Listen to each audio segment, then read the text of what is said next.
Child pornography, communicating with underage children online and attempting to have sex with children.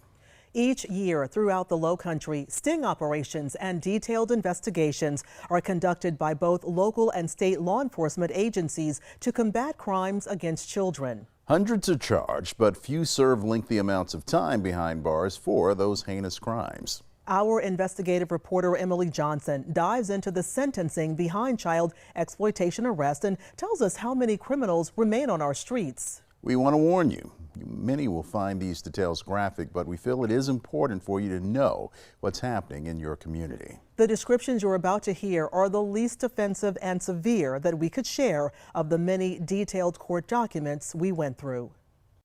Dozen men facing charges, part of a months-long investigation. There are still active investigations and more arrests will follow. You lock your doors at night, leave the internet wide open. This operation proves there are predators out there lurking.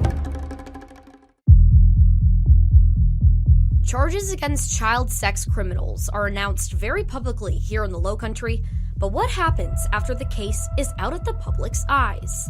At the end of every one of these cases, a child that their childhood has been taken away from.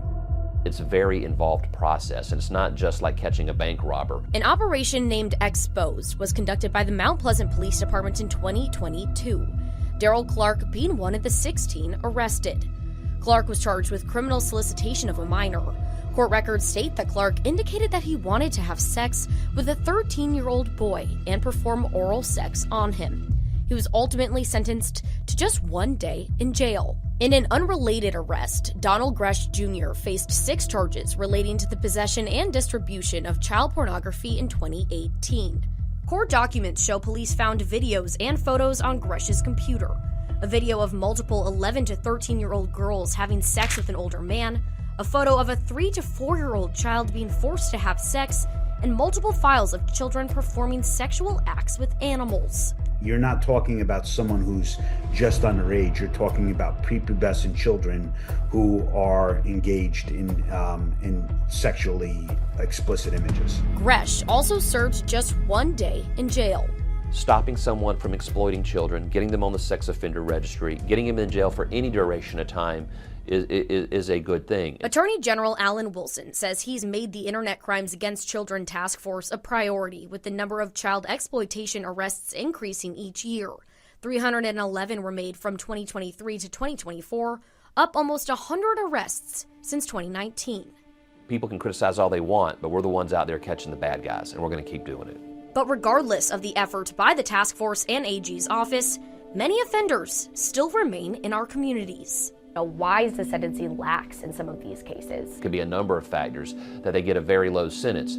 We give the court the facts, and the judges make the decisions on how long that person should be in jail. In some cases, people charged with child sex crimes have managed to plead down their charges, not even having to register as a sex offender. Jason Crow was originally charged with criminal solicitation of a minor, which is a felony for communicating with a 13-year-old girl online who was actually an undercover detective. According to his arrest warrant, Crow said to the undercover officer, quote, "I don't care about your age and would do it with you and be gentle doing it since it would be your first time. Would you have sex with a guy my age or am I too old? Just asking honestly."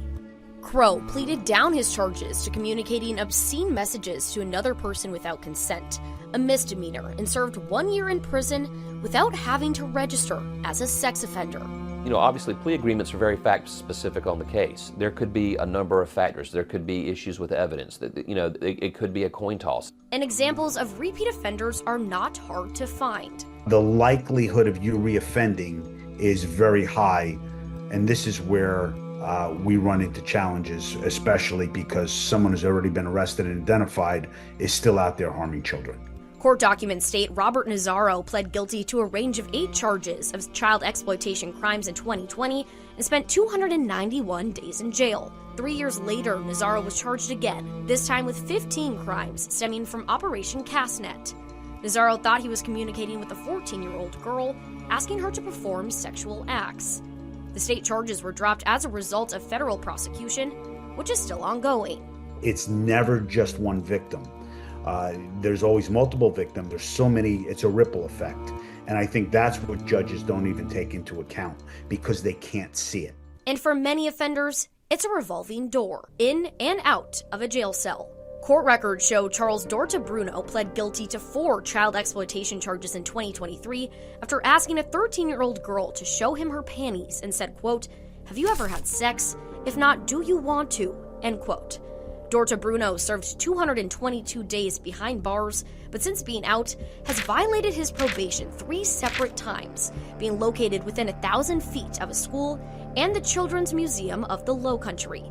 He was released from jail and back into our community for a 4th time in March. And we found dozens of more cases through our investigation with similar trends continuing to repeat itself. But who does the responsibility fall on? We gave the judge the information. The judge made the decision based on the facts that we gave them. We don't set the charges. What is the point in investigating these cases if the people remain still out on our streets? Well, then the question is, then do we give up, right? So, and I don't think any of us is going to give up. As long as there's children out there that are being victimized, it takes people to go out there and protect them. If you or someone you know are a victim of child exploitation, call 1-800-213-5652. For Live 5 Investigates, I'm Emily Johnson. Now, after Live 5's interview with Alan Wilson, the AG's office was asked for clarification on when plea deals were offered and how the sentencing is impacted. The office provided the following statement. We'll read it here. Charges are like chapters in a book. Judges want the book. Charges are rolled into a single indictment to present to the judge, allowing justice to be swift, sure, and carry the same sentence. Sentences are tied to indictments, not charges. Our office has secured convictions and jail time for thousands of cases involving internet crimes against children, end quote.